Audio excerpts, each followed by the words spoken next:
Sometimes automakers answer a question that the buying public simply just doesn't ask. Such is the case with the Chevrolet Corsica Hatchback, which was built from 1989 to 1991. And while the overall Chevrolet Corsica was a very popular vehicle, running from the 1987 to 1996 model years and selling 1.6 million vehicles over that period, or an average of roughly 150,000 to 160,000 per year, the Chevrolet Corsica 5-door hatchback sold just 42,000 units of that 1.6 million over the course of its run from 1989 to 1991. Let's talk a little bit more about the Corsica hatchback and the Corsica in general. It's also never a great omen when the first vehicles that you bring out of a new model are sold to fleet companies. But such was the case of the Chevrolet Corsica when it was introduced in 1987, with many of the first year's 9,000 units going to rental car companies prior to its mainstream release. When the Corsica debuted in 1987, it also introduced a new L-body platform to the automotive world. The Corsica shared this L platform with the Beretta, and it was largely a stretched J-car chassis, the J-car being the Chevrolet Cavalier, Pontiac Sunbird or J2000 earlier, the Olds Forenza, the Buick Skyhawk, and even the Cadillac Cimarron. The L platform was quite similar in overall length to the N cars, which came out in 1985, the Olds Calais, the Pontiac Grand Am, and the Buick Somerset. However, the L platform was engineered by Chevrolet, while the N car platform was engineered by Oldsmobile and was supposed to be a bit more upscale from the L platform, which was intended to be a rather lower cost platform versus the N platform.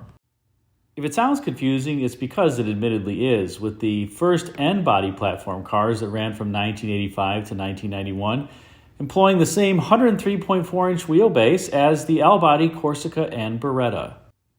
Underhood in the Corsica, however, were two engines that were engineered by Chevrolet. The first being a 2-liter 4-cylinder which made 90 horsepower and 109 foot-pounds of torque, and the second being a 2.8-liter fuel-injected V6 making 130 horsepower and 170 foot-pounds of torque. These engines would both be enlarged for the 1990 model year when the 2-liter 4-cylinder became a 2.2-liter 4-cylinder, increasing horsepower by 5, and the 2.8-liter V6 becoming a 3.1-liter V6, increasing horsepower by 10 over the previous 2.8-liter V6 engine. 1 year, however, before this change in powertrains, the Corsica hatchback was introduced in the 1989 model year. It's not quite clear what Chevrolet product planners were thinking when they planned the Corsica hatchback, as it was a market segment that was fast evaporating, with really only the Mazda 626 touring sedan being the remaining 5-door hatchback in the space. As a consequence, the 5-door hatchback Corsica really came out in a market to itself and offered sedan practicality and space for passengers and a bit of station wagon roominess in the rear for carrying loads.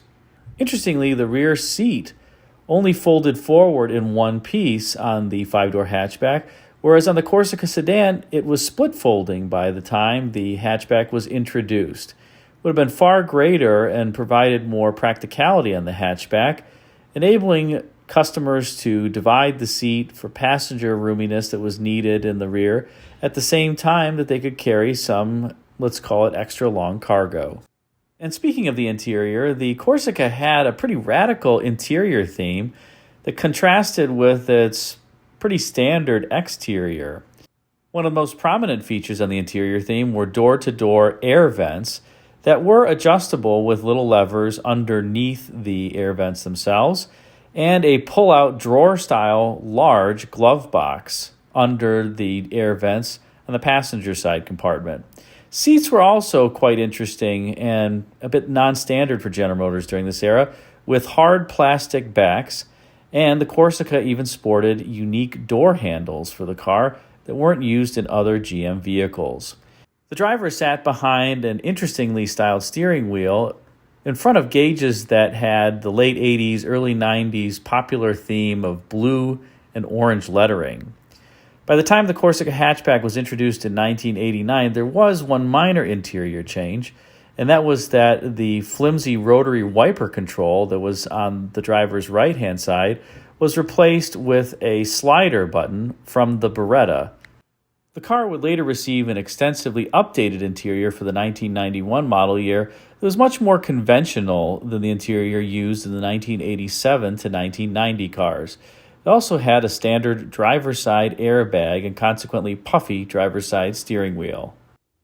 Overall, the Corsica Hatchback and the Corsica itself were relatively good and durable vehicles. The 2-liter or 2.2-liter four-cylinder was a generally reliable engine. Some of them did have head gasket or intake gasket issues, but by and large, they were quite reliable, if a bit crude by the standards of the time when compared with Japanese engines. The 2.8 and 3.1-liter V6 really, though, were gems in this vehicle and provided it with a surprising level of acceleration. Overall, the car was quite reliable and provided many trouble-free miles for quite a few buyers. It was one of General Motors', I would say, most reliable vehicles during this time period, with relatively durable components. The only strange parts were the interior theme that really just didn't fit with the plain Jane exterior. And one could even argue that the plain Jane exterior was similar to the original Saturn prototypes in overall theme. It somehow migrated to the Corsica, and Saturn got an overall new look when it was introduced. The only other area of the hatchback that was rather disappointing was the fit of the hatch area on the side of the vehicle to the overall body panels. The way that it was executed made it look like the hatch was kind of permanently popped, but it was not. It was just a rather crude execution. Nonetheless, it worked, and the car was, we'll call it somewhat handsome. Wasn't ugly overall, but it wasn't anything that was going to send people into the Chevrolet showrooms once they saw a picture of it. Let's now close out with a few commercials from the 1989 model year for the Corsica and the Corsica Hatchback. Hope you enjoy, particularly this first one, that is an Alien-style commercial introducing the overall Corsica. Not sure where Chevrolet got this theme, but I find it pretty humorous, and perhaps it was appropriate during the time in which E.T. was in the theaters a few years before, and sci-fi was all the rage in the 1980s. Let's take a look.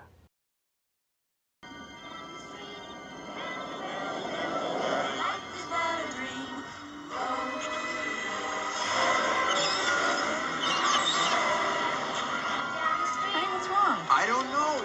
Stop.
For 75 years, the most frequently collected car and truck name in the universe. Chevrolet.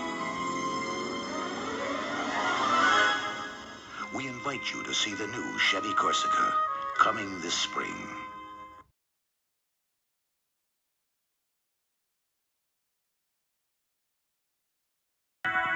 The new Chevrolet Corsica LT Hatchback, the affordable way to get a lot more in a sports sedan. You're the heartbeat of America. Chevrolet. Not only has the new fuel-injected Chevrolet Corsica LT helped bring down the cost of performance, it's also been designed to handle something many sports sedans can't.